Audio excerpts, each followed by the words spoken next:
Bonsoir à tous, bienvenue pour un nouveau numéro du 7-8 Éco, votre magazine consacré à l'économie locale. Tout de suite, le sommaire.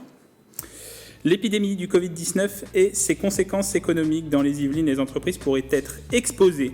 Les réactions, les conseils et les accompagnements proposés par les pouvoirs publics à retrouver dans cette édition. Le groupe FEV France vient de lancer son centre de développement des mobilités du futur. L'entreprise Axol, elle, s'est installée sur un nouveau site de 2500 m². La stratégie autour de ces nouvelles implantations, l'adaptation du site à l'augmentation de leur activité. Enfin, 2019, une année dynamique pour l'immobilier d'entreprise à Saint-Quentin en Yvelines. Plus d'une centaine d'opérations réalisées sur l'année avec des projets terminés comme l'immeuble Le Carré ou des lancements de chantiers comme Native.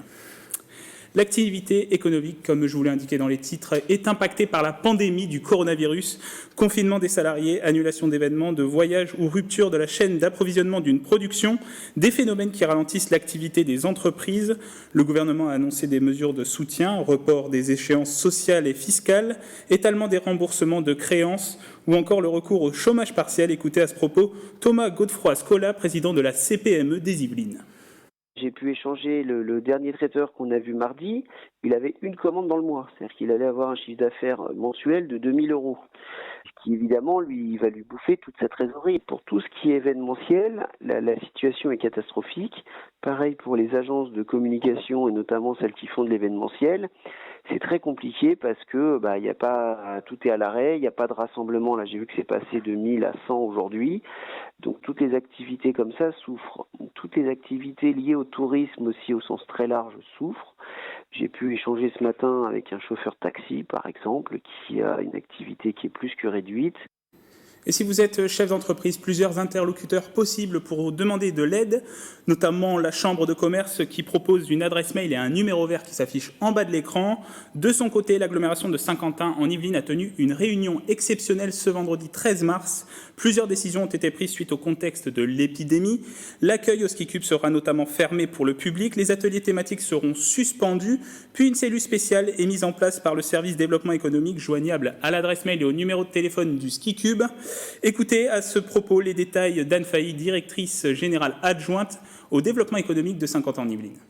Bien évidemment, les entreprises qui sont accompagnées au sein de Ski Cube et qui bénéficient d'un hébergement continuent à être bien évidemment accueillies et surtout accompagnées.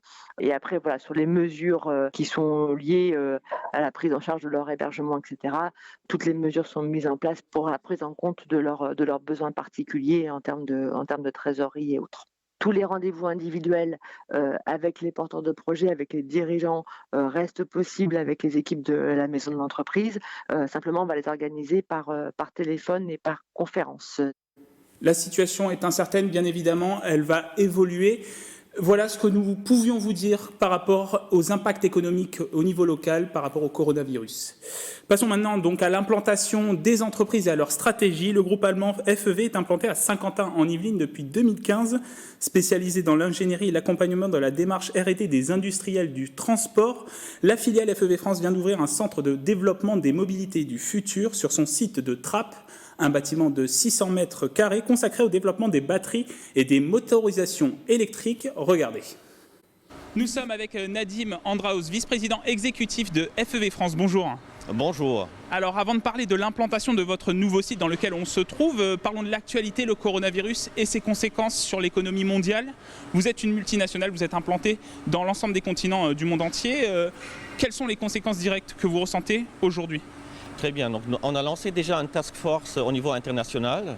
On a un point régulier chaque matin à 8 h. On a les collègues du Chine qui s'interviennent nous donner leurs informations. Jusqu'à maintenant, on n'a pas arrêté la production en Chine, mais certainement il faut respecter les consignes, mesurer les températures 3 fois par jour. Ils sont déjà à ce niveau là-bas.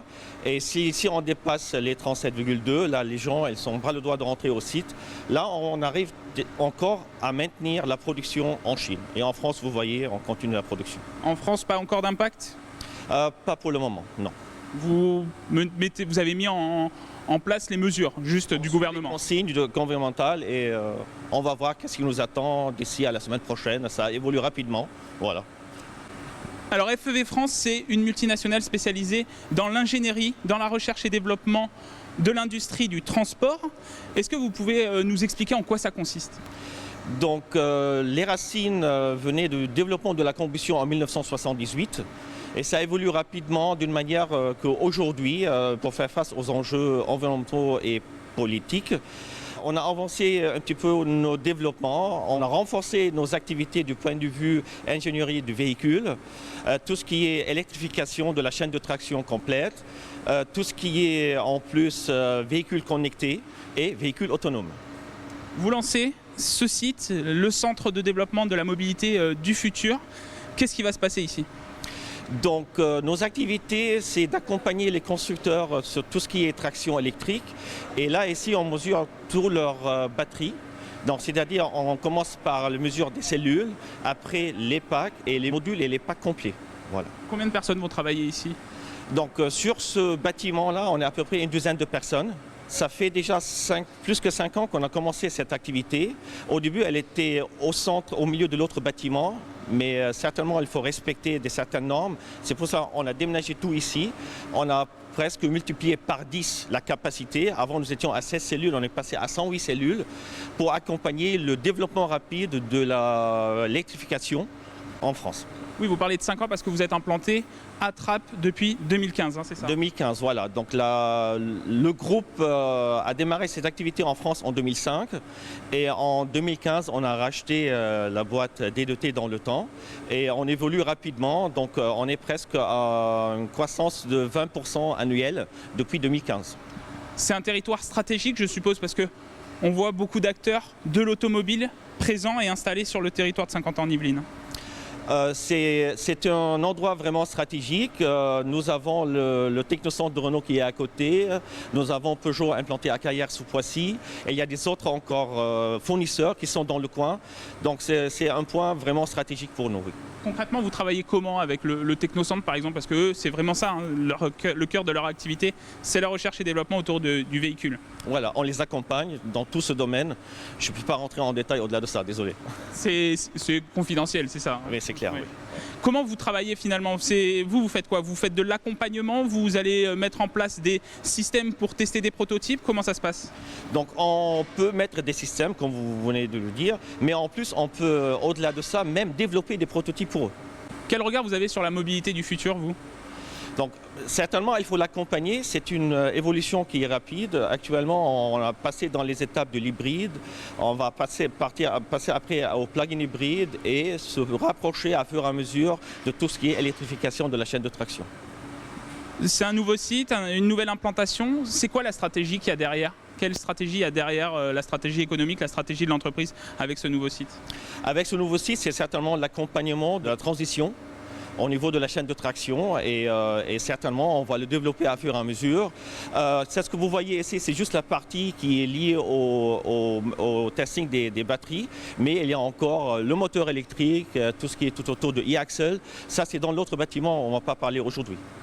Quel avenir ? Quelles sont les perspectives d'avenir, de développement de FEV France ? Donc, comme j'ai dit, depuis 2015, on est en croissance à peu près de 20% annuel. On va le maintenir à ce niveau et être toujours présent sur ce secteur. Nadim Andros, merci beaucoup. Merci bien à vous. Vice-président exécutif de FEV France. Saint-Quentin-en-Yvelines, c'est un parc d'immobilier d'entreprises de 4,6 millions de mètres carrés. Le deuxième pôle économique d'Île-de-France attire de nombreuses entreprises avec une activité dynamique sur le marché de l'immobilier en 2019. Regardez.